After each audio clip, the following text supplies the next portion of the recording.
আজকে শেয়ার করে দেখাবো আমের মুরব্বা।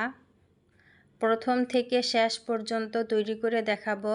যে আমের মুরব্বা তৈরি করতে না পারে সেও পারবে। প্রথমে আমি কতগুলো আম নিয়ে নিলাম, ভালো করে ধুয়ে কেটে নিয়েছি। কাটার পর আবারও ভালো করে পানি দিয়ে ধুয়ে নেব, যাতে কালো কষপানিটা বের হয়ে যায়। আমগুলো ধুয়ে আমি বলের মধ্যে নিয়ে নিলাম। এখন একটি কাঁটা চামচের মাধ্যমে অসংখ্য পরিমাণে এভাবে করে ছিদ্র করে নেব, যাতে চিনির শিরাটা ভালোভাবে ঢুকে যায়। আপনারা দেখে বুঝে নেবেন।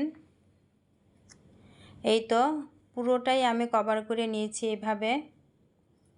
এভাবে ছিদ্র করে আমি সবগুলো আম তৈরি করে নিয়েছি। পানির মধ্যে চুবিয়ে রেখেছি, যাতে ভিতর থেকে কষপানিটা বের হয়ে যায়। দেখুন কি পরিমাণ কষপানি কালো হয়েছে। আবারও ভালো করে আমি ধুয়ে নিলাম। এখন একটি সুতি কাপড় নিয়ে নিলাম, ভালো করে কাপড়টা দিয়ে জড়িয়ে চিপে চিপে পানিটা ভালো করে মুছে নিলাম। এভাবে করে আমি সবগুলো আম মুছে নিয়েছি, যাতে একটুও পানি ভিতরে না থাকে। আমার এই রেসিপিটি যদি ভালো লাগে তাহলে আমার পাশে সবসময় থাকবেন, শেয়ার করবেন, কমেন্টের মাধ্যমে জানাবেন আমের মুরব্বা রেসিপিটি কেমন হয়েছে। চুলাতে কড়াই বসিয়ে দিলাম, চিনি নিয়ে নিলাম 2 কাপ পরিমাণ এবং 1.5 কাপ পরিমাণ পানি নিয়ে নিলাম। চিনিটা ভালো করে গলিয়ে নেব।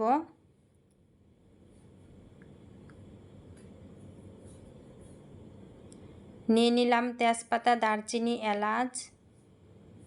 চিনিটা গলে গিয়েছে, এর মধ্যে দিয়ে দিলাম মশলাগুলো। এখন হোয়াইট ভিনেগার নিয়ে নিলাম,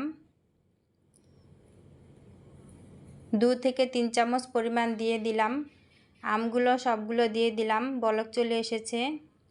ভালো করে মিশিয়ে নিলাম। স্বাদের জন্য দিয়ে দিলাম লবণ।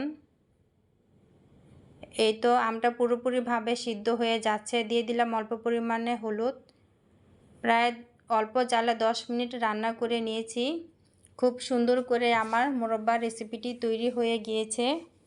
তৈরি হয়ে গেল লোভনীয় স্বাদে আমের মুরব্বা। আপনারা বাড়িতে এভাবে রান্না করে খাবেন। আল্লাহ হাফেজ।